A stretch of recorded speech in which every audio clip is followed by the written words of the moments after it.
Hi,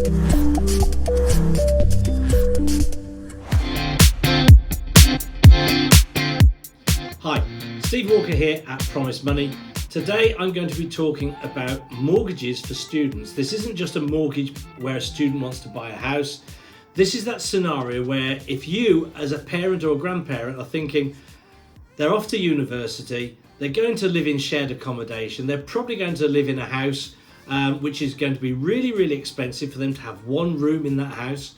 Wouldn't it be great if we could buy a house for them, or they could buy a house in their own name, more importantly, get them on the property ladder, and then whilst they're there for the next 3 years, the other students who are living in that property, they pay the mortgage and help them to reduce the mortgage, so that when they come out of university, they're on the housing ladder, they've got a house, they've generated some equity in that house, they can sell it at that point if they want, or not, as the case may be. A lot of people have that thought, but think, how am I going to do it? And this product, I think, really, really helps people do exactly that.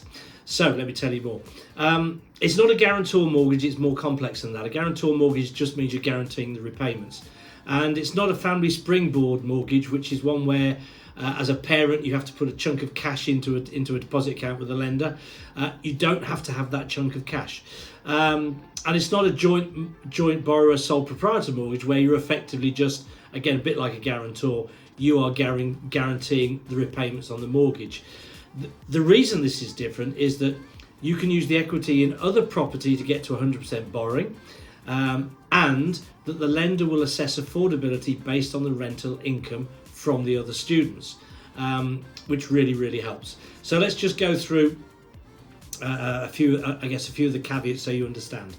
So the first thing is your grandchild needs to be in university with at least 1 year to go. If you're going to do this, you probably want to be doing it right at the beginning, buying a property early on, so you get the benefit over the full period they're there with the student income.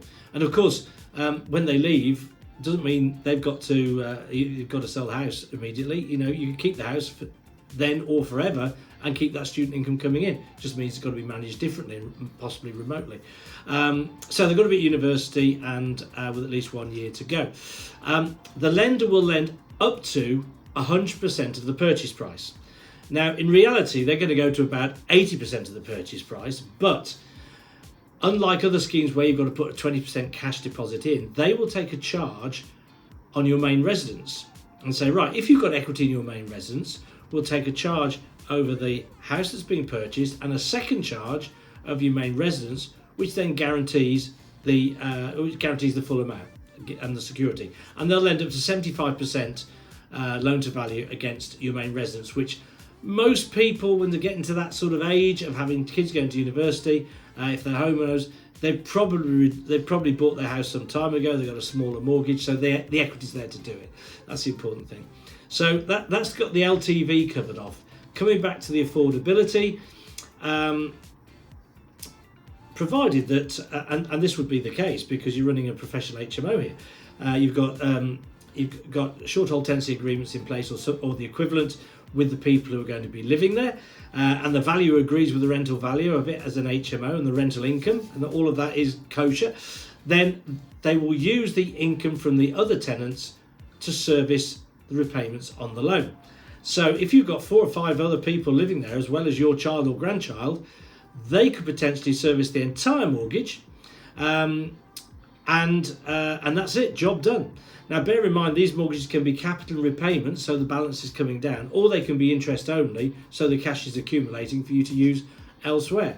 But if you can't quite get there with the rental income from the others, and let's face it, HMOs, the rent you get per room is really, really high, so I think you probably would get there and some, but they will also use the income from the parent, i.e. the person who's got the second charge on their house, or grandparent, and they'll do an affordability assessment on them and say, right, well, if you've got sufficient surplus income to be able to make up the difference, then we'll use that as well.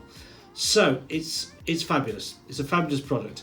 The key thing here to remember is, I suppose, this is an HMO, so it's a licensed property. It's not just buying a house for your child to live in and have his mates stay around and pay him a bit of money in the back pocket. It's done professionally because it's an HMO. What is an HMO? An HMO is a property where 3 or more unrelated people live in shared accommodation with their own rooms. And in most cases, the local authority will want you to have a license for that, which you can apply for. Go online, just type in HMO and your local authority, and it'll come up and tell you how to do that. And that brings with it certain requirements, typically being you have to have an electrical certificate, you have to have a gas safety certificate, you have to have smoke alarms that are working. But if you've been to look around any student accommodation, you can see that a lot of them are pretty ropey, and not a lot is spent on very many of them in terms of maintenance. It would be up to you how you want to maintain your property and what rents you charge against the going rate in the area, and what sort of property you want to go for. I really think it's a great product. And if it's something you want to know more about, do get in touch, promisemoney.co.uk. And don't forget to subscribe to this video.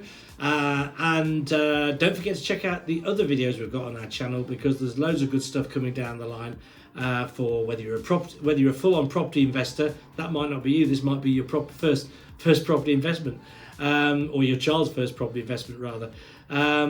Whether you're a property investor or you're a commercial landlord, or you're a business owner, you're looking to buy commercial premises, you're going to find some great stuff, and there are different playlists on there for each of those scenarios. So do go and check that out, and like I say, subscribe and like our channel, and that would be great. And if you do want to talk to somebody about it, pick up the phone. Thanks a lot. Talk to you soon. Bye bye.